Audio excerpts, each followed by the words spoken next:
Good morning विद्यार्थी मित्रांनो.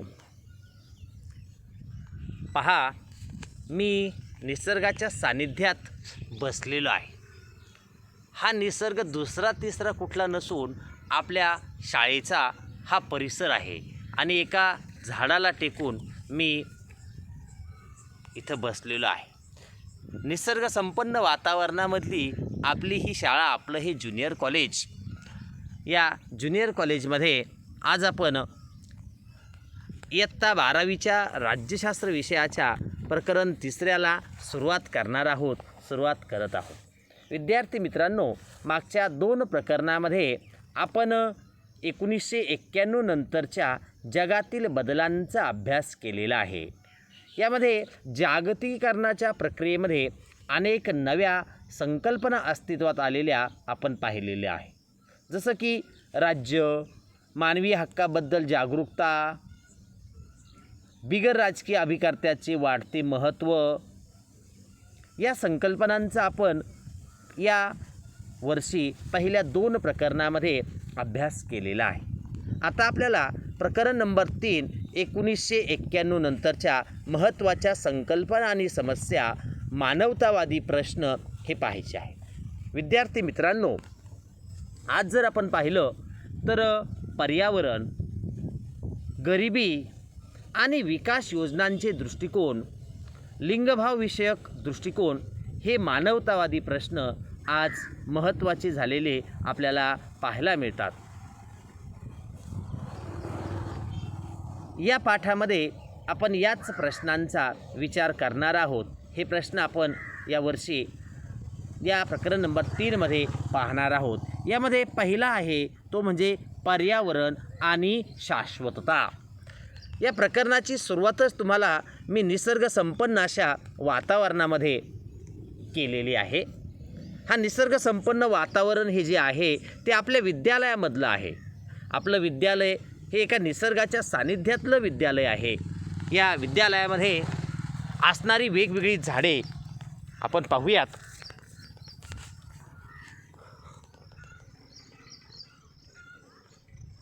हा आपल्या विद्यालयातला वटवृक्ष आपल्याला दिसतो आहे. या झाडीच्या सानिध्यामध्ये आपण आहोत आणि निसर्ग संपन्न वातावरणामध्ये आपण नियमितपणे अध्ययनाचं काम करतो आहोत.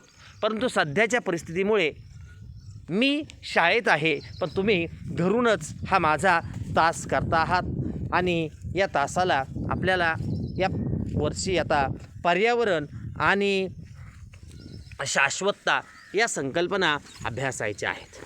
विद्यार्थी मित्रांनो, ह्या पर्यावरणाच्या सानिध्यामध्ये तुम्हाला ही आपली शाळा दिसते आहे. पहा, हा शाळेच्या परिसरातला वटवृक्ष आहे. हाही एक वटवृक्ष शाळेच्या परिसरातला आहे. ही आपली शाळा किंवा कनिष्ठ महाविद्यालय चापडगाव माध्यमिक आणि उच्च माध्यमिक विद्यालय चापडगाव, तालुका शेवगाव, जिल्हा अहमदनगर.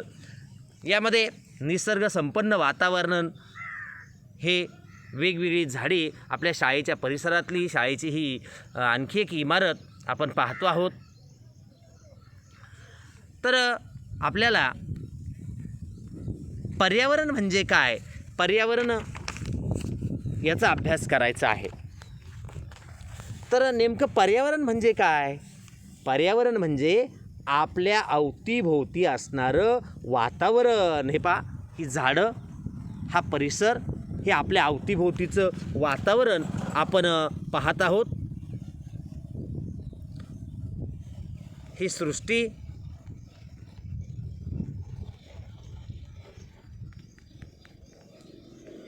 आपण पाहत आहोत. हे पर्यावरण आपण पाहत आहोत. मी तुम्हाला तासाच्या सुरुवातीलाच निसर्गामध्येच घेऊन गेलो होतो आणि या निसर्गामध्ये आपण कायमस्वरूपी राहत असतो. हे निसर्गाचं वातावरण, हा शाळेच्या परिसरातला वटवृक्ष. मग पर्यावरण म्हणजे नेमकं काय? तर पर्यावरण म्हणजे आपल्या अवतीभोवती असणारं वातावरण, ज्यामुळे आपण श्वास घेतो ती हवा. पृथ्वीचा बहुतांश भाग ज्या पाण्यानं व्यापलेला आहे ते पाणी.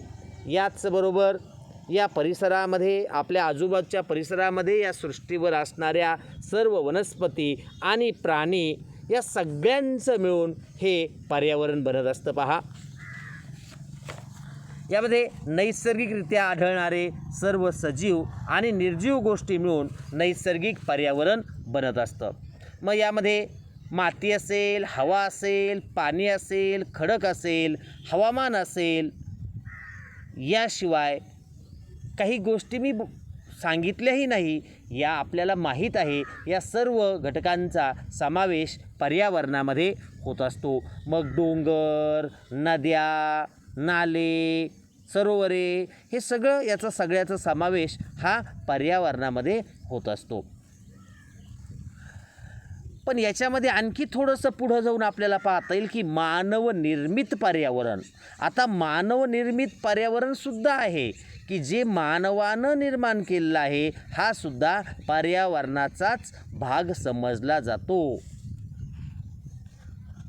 म्हणजेच असे भूप्रदेश ज्याचे परिवर्तन माणसानं शेतीसाठी केलं आहे, शहरी भागामध्ये केलेलं आहे, याला सुद्धा काय म्हणतात, मानवनिर्मित पर्यावरण असं म्हणतात. म्हणजेच नैसर्गिक पर्यावरणाचं रूपांतर मानवी पर्यावरणामध्ये केलेलं आहे. नैसर्गिक पर्यावरण, निसर्गता आहे ते पर्यावरण, नैसर्गिक पर्यावरण. पण मानवनिर्मित पर्यावरण म्हणजे काय? सुरुवातीच्या काळात मनुष्य हा रानावनामध्ये जंगलात भटकत होता, परंतु त्याला शेतीचा शोध लावला. मग त्याने शेतीचा शोध लागला आणि या शेतीचा शोध लागल्यानंतर त्याने आजूबाजूची झाडं तोडले, पटांगण मोकळं केलं, त्याने शेती करायला सुरुवात केली. मग ही शेती काय झाली? मानवनिर्मित पर्यावरण. नंतर त्याला राहायला जागेची गरज भासली. मग त्याने आजूबाजूचा परिसर पुन्हा त्या आपल्या जेवढं राहायचं तेवढ्यातले झाडं वगैरे तोडून तो साफ केला आणि मग तिथं त्याने घर बांधलं. हे सुद्धा मानवनिर्मित पर्यावरण आहे. मग गावं निर्माण केली, नंतर शहरं निर्माण केली. हे सगळं काय आहे? मानवनिर्मित पर्यावरण आहे. आणि हे मानवनिर्मित पर्यावरण हा सुद्धा पर्यावरणाचाच एक भाग आहे. विद्यार्थी मित्रांनो, आता आपल्याला पर्यावरणाच्या संदर्भातला पुढची संकल्पना त्यात अभ्यासायचं आहे. पुढचं टॉपिक आपल्याला अभ्यासायचं आहे तो आहे स्टॉकहोम परिषद. आपल्यासमोर चित्र दिसतं पहा, द स्टॉकहोम कॉन्फरन्स.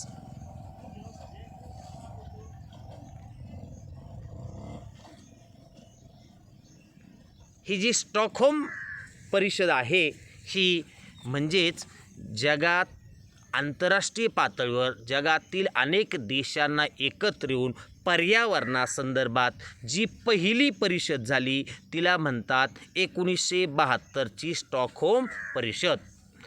जागतिक स्वरूपामध्ये संयुक्त राष्ट्र संघटना नावाची संघटना कार्यरत आहे. आणि ही संयुक्त राष्ट्र संघटना, या संयुक्त राष्ट्र संघटनेनं 1972 साली स्टॉकहोम येथे पर्यावरणविषयक परिषदेचं आयोजन पहिल्यांदा केलं.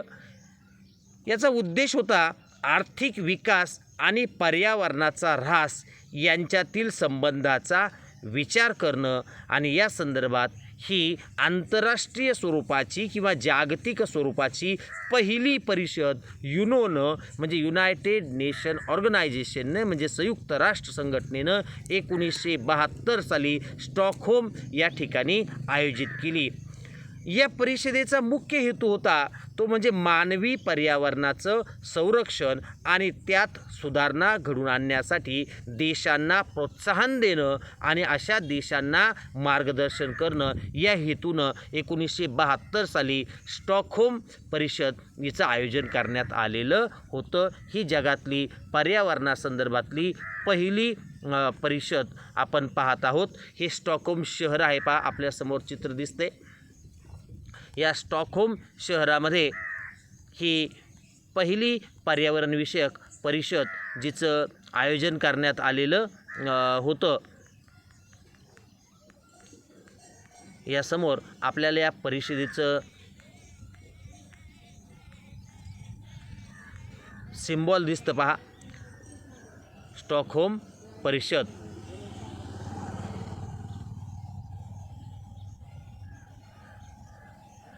हे पहा, United nation conference of the human environment 1972 Stockholm, आणि त्याचं सिम्बॉल पण आपल्याला पाहायला मिळतं आहे. ही स्टॉकहोम परिषद. मग याच्या संदर्भात परिषद झाली, पण पुढं काय उपाययोजना केल्या तर 1983 साली या संयुक्त राष्ट्रानं जागतिक पर्यावरण आणि विकास आयोगाची स्थापना केलेली होती. या स्टॉकहोम परिषदेनुसार त्याला ब्रँडटलँड कमिशन असं म्हणतात. या ब्रँडटलँड कमिशन म्हणजेच जागतिक पर्यावरण आणि विकास आयोगाची स्थापना ही संयुक्त राष्ट्र संघटनेनं 1983 साली केली. आणि या स्थापनेनंतर यांनी संपूर्ण जगाचा पर्यावरणाच्या संदर्भात आणि विकासाच्या संदर्भात अभ्यास केला आणि आपला अहवाल 1987 साली सादर केला. या अहवालामध्ये केवळ आर्थिक वाढीचंच नाही तर शाश्वत स्वरूपाच्या विकासाचा सुद्धा पर्यायी दृष्टिकोन मांडलेला आहे. विकास तर पाहिजेच, विकास झालाच पाहिजे, पण हा करताना पर्यावरणाला हानी पोहोचणार नाही किंवा कमीत कमी हानी होईल हा दृष्टिकोन लक्षात घेऊन परमनंट स्वरूपाचा विकास, शाश्वत स्वरूपाचा विकास हा पर्यायी दृष्टिकोन या ब्रँडटलँड कमिशननं मांडलेला आपला पाहायला मिळतो. त्यानंतर पुढची परिषद आपल्याला पाहायची आहे. संयुक्त राष्ट्राच्या आमसभेने, संयुक्त राष्ट्राची आमसभा मागच्या वर्षी आपण शिकलेलो आहोत पहा. या संयुक्त राष्ट्राच्या आमसभेनं पर्यावरण आणि विकासाची परिषद बोलवली. ही परिषद ब्रँडटलँड कमिशनच्या अहवालाचा आढावा घेणार होती. ब्रँडटलँड कमिशननं जो अहवाल सादर केला त्याचा आढावा घेणारी ही परिषद होती. या परिषदेचा हेतू होता सामाजिक आर्थिक विकास घडवून आणणे तसेच पर्यावरणाचा ऱ्हास रोखणारी विकासाची संकल्पना समजून घेणे. त्याचबरोबर जगामध्ये जे विकासाकडे वाटचाल करणारे देश आहेत म्हणजे विकसनशील राष्ट्रे आहेत आणि औद्योगिक प्रगत राष्ट्रे आहेत, यांच्या दोन्हींच्या एकत्रित प्रयत्नातून पृथ्वीचं सदृढ भवितव्य साधणं हा देखील या परिषदेचा उद्देश होता. आपल्यासमोर या परिषदेचं एक चित्र मी मांडलेलं आहे. त्याला म्हणतात रिओ अर्थ समिती 1992 म्हणजे 1992. आणि 1992 साली ही पर्यावरणक विषयक असली दुसरी परिषद हिचं आयोजन करण्यात आलेलं होतं. तर या रिओ दी जेनेरिओ या ठिकाणी ही परिषद घेतलेली होती.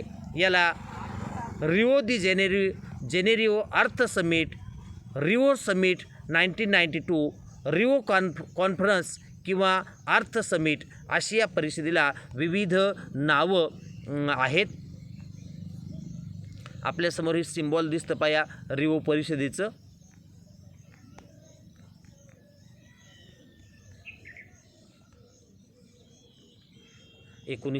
ची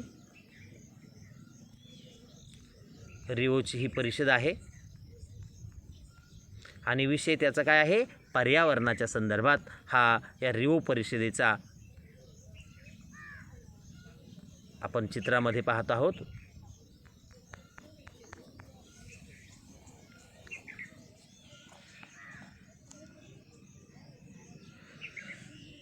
या परिषदेने विकासासाठी आंतरराष्ट्रीय सहकार्य निर्माण करण्याचा तसेच पर्यावरण आणि विकास यांचा एकत्रितपणे विचार करण्यासाठी जनजागृती करण्याचा प्रयत्न केलेला आहे.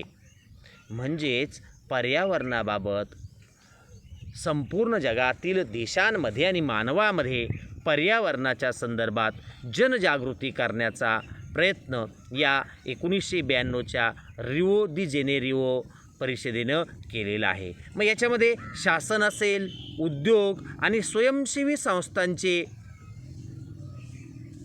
नेते होते. तर अशा स्वरूपाची आणखी एक परिषद आपल्याला पाहायची आहे, ती म्हणजे 2002ची जोहान्सबर्ग परिषद, ही जोहान्सबर्ग परिषद आता आपल्याला पाहायची आहे. याचा विषय काय आहे? पर्यावरणाच्या स्वरूपातला या जोहान्सबर्ग परिषदेचा विषय आहे. आपल्यासमोर जोहान्सबर्गचं या परिषदेचे एक सिम्बॉल मी ठेवलेलं आहे आणि जोहान्सबर्गला जी पर्यावरणाची परिषद भरली, ही परिषदेचं चित्र आपल्यासमोर आहे. पहा, एकंदरीत सगळी परिषद आपल्याला दिसते आहे. जोहान्सबर्गची तत्कालीन संयुक्त राष्ट्र संघटनेचे महासचिव याच्यामध्ये बोलत असताना आपल्याला स्क्रीनवर दिसत आहेत. ही परिषद आपल्याला भरलेली दिसते जोहान्सबर्गची. 2002 साली जगातील वेगवेगळ्या देशांचे शासन, उद्योग आणि स्वयंसेवी संस्था ज्या होतात यांचे नेते हे 2002 साली जोहान्सबर्ग येथे एकत्र आले आणि राष्ट्रीय स्वरूपाचे पर्यावरणाचे प्रश्न, प्रादेशिक स्वरूपाचे आणि आंतरराष्ट्रीय पातळीवरील पर्यावरणासंदर्भातले प्रश्न आणि शाश्वत विकास हे महत्त्वाचं ध्येय या परिषदेचं होतं. म्हणजे विकास करायचा, परंतु शाश्वत स्वरूपाचा विकास हा झाला पाहिजे. इथं सिम्बॉल या परिषदेचा आपल्यासमोर दिसतं आहे. पहा, आपल्या पुस्तकातही आहे आणि या चित्रामध्ये पण दिसतं आहे. ही परिषद जोहान्सबर्गची आपल्यासमोर भरलेली परिषद आपण पाहत आहोत. याचा मुख्य उद्देश काय होता? तर शाश्वत विकास हे सर्वात महत्त्वाचा उद्देश किंवा ध्येय या परिषदेने ठेवलेलं होतं. त्यानंतर पर्यावरणाच्या संदर्भात पुन्हा एक दुसरी परिषद आयोजित करण्यात आलेली होती आणि ही दुसरी परिषद आहे ती म्हणजे 2012 साली भरलेली रिओ परिषद. तर या 2012मध्ये पुन्हा रिओ या ठिकाणी ही संयुक्त राष्ट्राची शाश्वत विकासासंदर्भातली पुन्हा एक परिषद भरलेली होती. आपल्यासमोर या परिषदेचं चित्र दिसतं आहे 2012ची. याला रिओ +20 असं म्हणतात. रिओ अर्थ समिट 2012 असंही याला संबोधलं जातं आणि याचं एक चित्र या परिषदेतले सहभागी सदस्य रिओ दी जानेरो 3 ते 14 जून 1992 या काळामध्ये ही परिषद भरलेली आहे. याचा परिषदेचं चित्र मी तुमच्यासमोर मांडतो आहे. त्याचं सिम्बॉलही आपल्याला पाहायला मिळतं आहे. विद्यार्थी मित्रांनो, अशा जागतिक स्वरूपाच्या वेगवेगळ्या पर्यावरणविषयक परिषदा भरलेल्या आपल्याला पाहायला मिळतात. आपण जर विचार केला तर पर्यावरणीय शाश्वततेचा उद्देश नैसर्गिक संसाधनांचं संरक्षण करणं, ऊर्जेला पर्यायी स्रोत शोधून काढणं, प्रदूषण आणि पर्यावरणाला पोहोचणारी हानी कमी करणं हा याचा उद्देश या पर्यावरणाचा आहे, या परिषदेचा आहे. आणि पर्यावरणीय संसाधनांची हानी रोखण्यासाठी पर्यावरणासोबतच जबाबदार असं आपलं नातं निर्माण करणं आणि दीर्घकाळासाठी पर्यावरणाची गुणवत्ता राखणं ही पर्यावरणीय संसाधनांची व्याख्या आहे. म्हणजे पर्यावरणीय संसाधनाबरोबर आपण काय करायचं? योग्य ते नातं निर्माण करायचं आहे. पर्यावरणीय संसाधनांचा उद्देश हा आजच्या पिढीच्या गरजा पूर्ण करताना पुढील पिढीच्या गरजांबरोबर कुठल्याही प्रकारची तडजोड करायची नाही हा सुद्धा आहे. म्हणजे या पिढीच्या तर गरजा भागवायच्या, पण पुढच्या पिढीला सुद्धा त्याचा लाभ झाला पाहिजे. हे करताना कुठल्याही प्रकारे पर्यावरणासंदर्भात तडजोड करायची नाही आणि पुढील पिढीला हे पर्यावरण जसंच्या तसं कसं सुपूर्द होईल हे सुद्धा पाहायचं आहे. म्हणजेच पुढच्या पिढीच्या गरजाबाबत कुठलीही तडजोड करायची नाही हा या पर्यावरणीय संसाधनांचा एक उद्देश आपल्याला पाहायला मिळतो. अशा पद्धतीनं आज आपण पर्यावरणासंदर्भात पर्यावरण आणि शाश्वत विकास या संकल्पनांचा अभ्यास केलेला आहे. पुढील तासाला आपला पर्यावरणाशी निगडीत महत्त्वाच्या समस्यांचा आढावा घ्यायचा आहे, अभ्यास करायचा आहे. तर आता आपण या ठिकाणी थांबूया.